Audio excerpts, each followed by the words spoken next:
Welcome back, everyone. I'm Robbie. I'm Jeremy. And we're starting to draw towards the end of the Harry Potter franchise as we look forward to Fantastic Beasts: The Crimes of Grindelwald. We are up to part 6, The Half-Blood Prince. Here are our thoughts.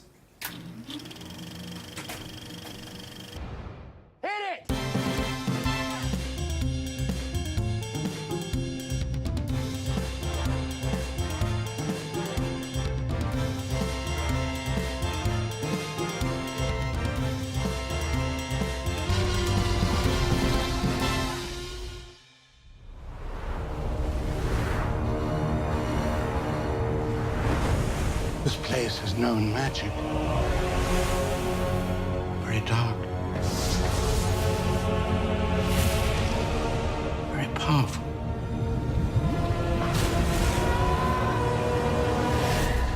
This time, I cannot hope to destroy it alone. Times like these, dark times, it can bring people together. Take my hand. And they can tear them apart. Harry Potter and the Half-Blood Prince was directed by David Yates, and it stars Rupert Grint, Emma Watson, Daniel Radcliffe, once again. And we are joined this time by Jim Broadbent, who plays Slughorn, and quite a dark film, really. It is, yeah. There's a lot. So I feel like, so pretty much it doesn't. The storyline is quite broken, I think. I mean, it's more or less about, it's just following Harry through his year through Hogwarts again, but it focuses more on him specifically and his relation with Slughorn, especially, but also Snape, Dumbledore, Draco even, and of course his two best friends. But it doesn't really have I feel like the whole film is designed as a character piece. It's essentially the final part in the story where you can really develop relationships and characters and everything before jumping into the big finale. And that's what J.K. Rowling does. Yeah, this is where everything goes wrong, basically. And then the next two is putting the pieces back together. So, the hunt for the Horcruxes start with this movie. Of course, we have the biggest spoiler in the film. So be warned, guys. Yes, we will spoilers for movies and book. Yes, of course, we have the turning of Draco, or the Draco becoming a Death Eater as such. And of course, the death of Dumbledore. Now, I think that it was really well done on screen. Like, the whole Astronomy Tower and Dumbledore dying. I mean, of course it was tragic, but that's very close to the end of the film. But even leading up to that and watching everything fall apart, watching Snape quite literally betray his friends in the castle, is really tragic and also quite enthralling. Like, it really hits home sort of deal. It's a very emotional movie. Yes, it is. And even the whole, Draco's task to kill Dumbledore throughout the film as well, watching him attempt in almost so many different ways, is also quite traumatic. But seeing him wrestle with, can he do it and can't he? Yeah, exactly. And it's almost like watching Anakin turn evil in the Star Wars franchise. Yeah. It's like he doesn't want to, but he knows he has to, kind of deal. It's like his life or his, or it's like Draco's or Dumbledore's, basically. And I love how it doesn't just focus on, Harry, Ron and Hermione the entire time. Like, it focuses on everything. Yeah, Tom Riddle. Yeah, exactly. And it's Slughorn, how big of a role Slughorn actually had. Yeah. Which has great reveals. You first meet him, and obviously Dumbledore's bringing him in for a reason, because Dumbledore's always one step ahead of everyone. But you don't realise just to what extent Slughorn had to play in the birth of Voldemort and what happened in the past. And when that's all revealed, it everything around Harry just comes crashing down. Yeah, exactly. Yeah, definitely. And then, of course, like the attack on Hogwarts, so the first like official attack in the entire franchise, which was very different from the book. But I agree with why they did it, because in the book it's actually a full-on battle that goes on after Dumbledore dies. They took all that away because obviously in part 7 we have another huge battle, so they didn't want to be in a battle part 1, battle part 2, so they've saved all the devastation and chaos for Deathly Hallows, and this one is a much more muted attack where it's literally, it's more of a battle of emotions between Harry and Snape and that great confrontation next to Hagrid's hut. Yeah, definitely. And it's very, like, the tone of the entire film is quite soft and it's just very dark. It's very somber. Like, it almost feels depressed. Like, you can tell everyone is just, like, everything is going wrong for everyone. Because everyone now, after Order of the Phoenix, everyone now believes Harry and Dumbledore with their Voldemort's back, so they all know that he's out there. Exactly. And there's this great sense of despair and this real ominous feeling through the entire feeling. Even the main theme, the Harry Potter theme, is very minimal in the film and never really comes into play properly. And for that's the one time where I think it's good choice to not have it playing out, because you don't want to have the magical feeling to it. The whole thing is about struggle. And instead, Nicholas Hooper comes in with this really subdued and very haunting kind of theme. In Noctum, I think it's called, on the soundtrack. And it's literally just a simple little chime and piano piece or something, which is a very brief chorus in the background, and it works so beautifully. Yeah, definitely. And even like the whole burrow scene, like after the like that's fairly early on from memory. The attack on the burrow. It's about halfway through. Oh, I think. okay, yeah. Which wasn't in the book. The attack on the burrow is not in the book. That's added in. Yeah, which is what I wanted to touch on. Like I thought that was pretty cool. The fact that, you know, the Death Eaters know, like, that it's personal now, almost. Not like Jaws, but actually it is personal. And like, you sort of feel a closer bond between Harry and Ginny now, even more so again, which is really good. But also, like, the burrow was like Harry's home, almost, even more so than Hogwarts in a way. And not just, I mean, obviously not just Harry's, but also the Weasleys. Like, it literally is their home, and now it's, you know, fallen to pieces, so to speak. But yeah, no, that I felt like that was a very personal hit towards them, and This film, I think, has my favorite opening of all of the Harry Potters, except for Deathly Hallows Part 2. The way this film opens with the Muggle world being attacked, which then ventures into Diagon Alley. But that whole scene where you see just all the people in London, you know, just walking, and then the attack on the bridge, and you get that great music that builds through the entire film, and then transitioning, but even before then, with the opening logos, you get the sound clips from the end of Order of the Phoenix. Yes, that's right, yeah. The, you know, I kill Sirius Black and all that, and Voldemort, it all works so, because it's all kind of, it's very distant sound, it's kind of echoing, and it sets up the entire tone for the film. Yeah, it's the very first scene, isn't it, like Dumbledore and Harry in slow-mo with like photography and paparazzi and everything? Am I thinking the right thing?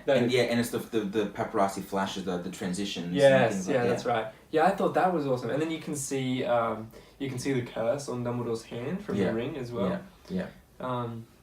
Yes, that's right. No, I love that intro as well. Actually, that's probably one of my favorite Harry Potter intros.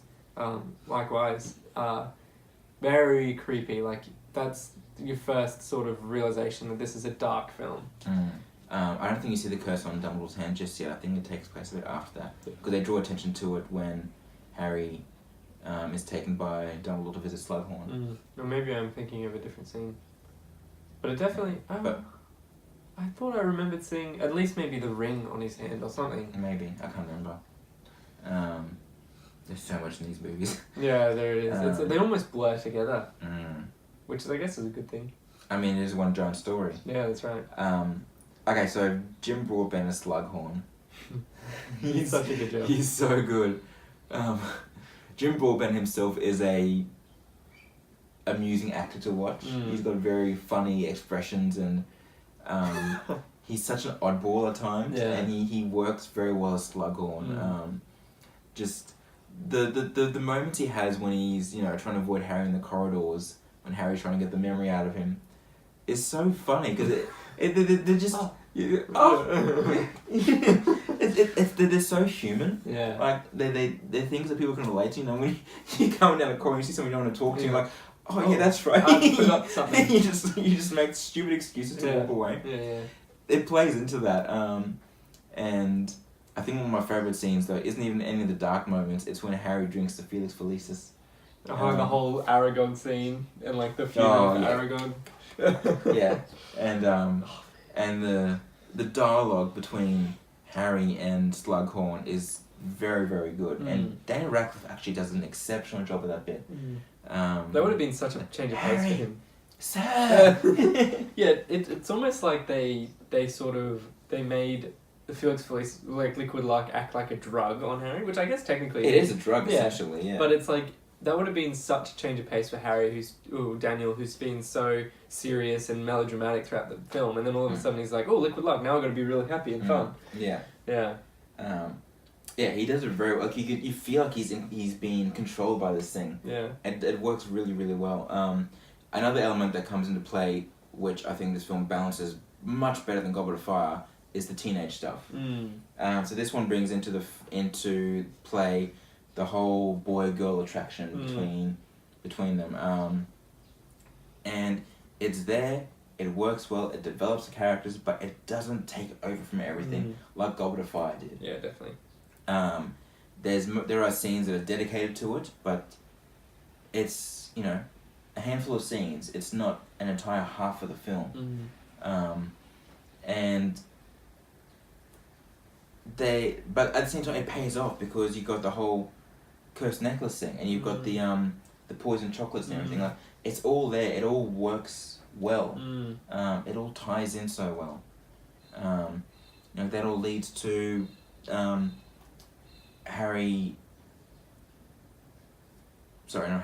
Ron being poisoned with the poison mead, and all these things. Who do you trust, kind of thing. Yeah. So yeah, it's like a game of Clue almost, where who, Draco's behind it, or you think Draco's behind it anyway, and then it's all revealed. So okay, before we wrap up, we have to talk about the last portion of the film, the journey to the cave, and then of course the astronomy tower, which is probably the most infamous scene of the entire franchise. Yeah, definitely. I think that the whole, finding the Horcrux and the what was it, Infirmary? In the Inferi. Inferi, that's right. Yeah, and like that whole scene was really cool, and the fact that that Voldemort has left all these traps for people to find, or for people to get trapped in the search for his Horcrux, and then I think it's also you also kind of see that Dumbledore is getting old, and you can sort of feel him withering away as you go. Yeah. And it's almost like when he's drinking the potion, it makes he gets very vulnerable and weak, and it's almost a side of Dumbledore we haven't seen. And Michael Gambon brings a lot of depth to Dumbledore, which is very much in the book.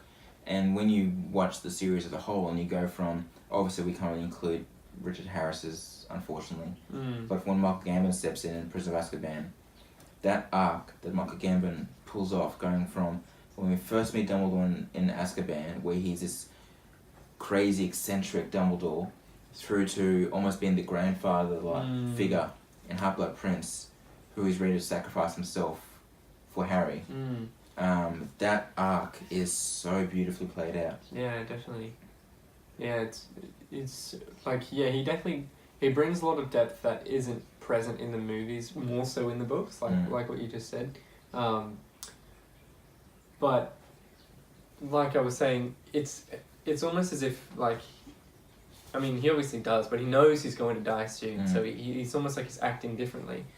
But the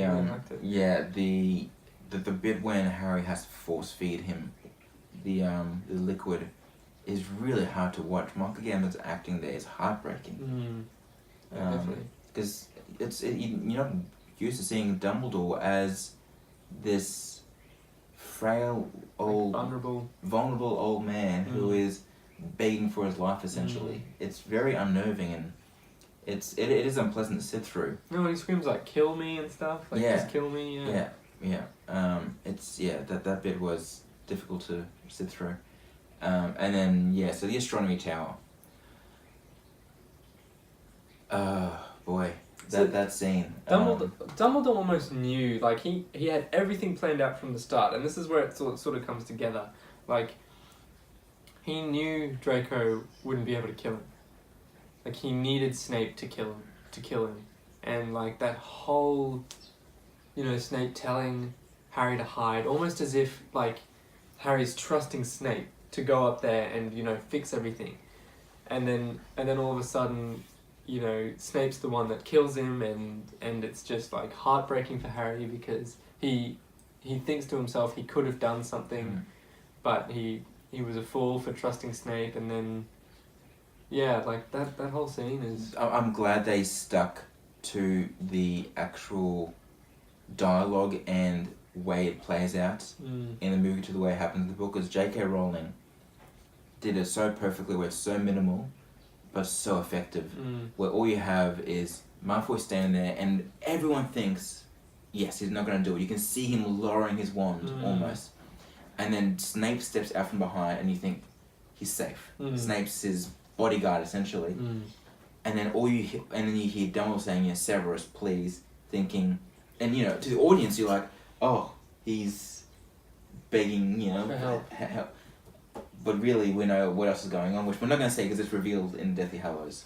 But and then just Snape, just staring at it, and you're like, and it's only goes for like 3 seconds, but when you're watching, it feels like this long stretch where you just waited with like holding your breath almost. Yeah, definitely. And then the Avada Kedavra with Dumbledore falling off the tower is such a monumental shock when you don't know what's coming.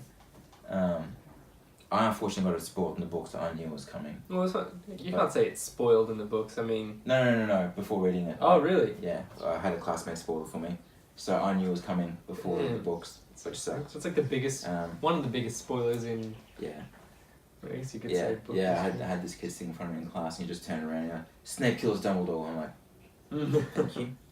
Great. Yeah, so I had that ruined. But it still plays out so well. And then, this is the element that I think works so well that Goblet of Fire did do. But I was saying before, where they have the great memorial thing for Cedric, and then they ruin it with that cheesy lines at the end.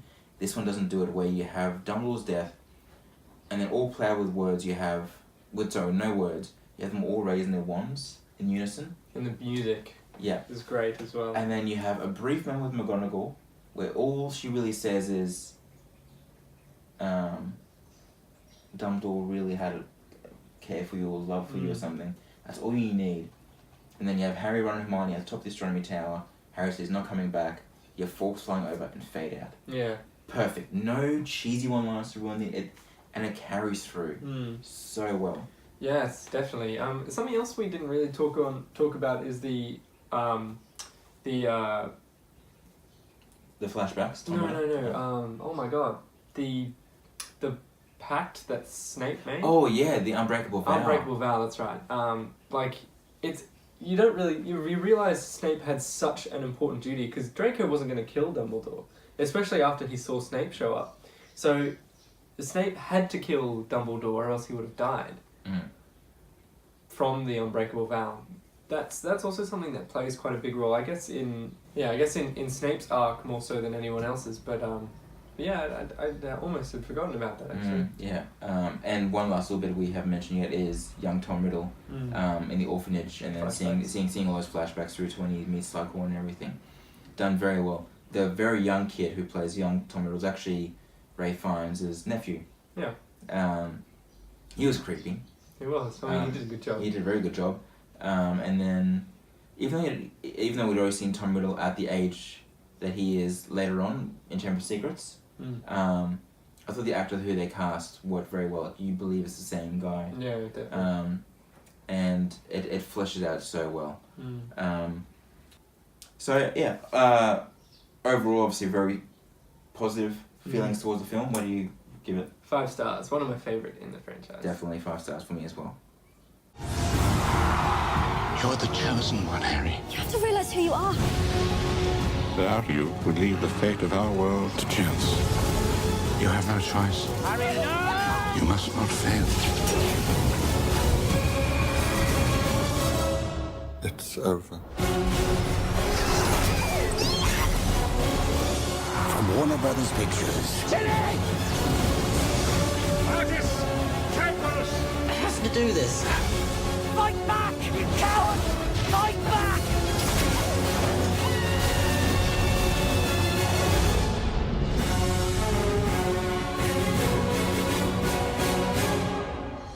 Alright guys, thanks for watching. Those are our thoughts on Half-Blood Prince. Let us know what you guys thought in the comments section down below. And don't forget to hit the subscribe button as well. We have our next installment of the Harry Potter franchise, the Deathly Hallows Part 1, coming up soon.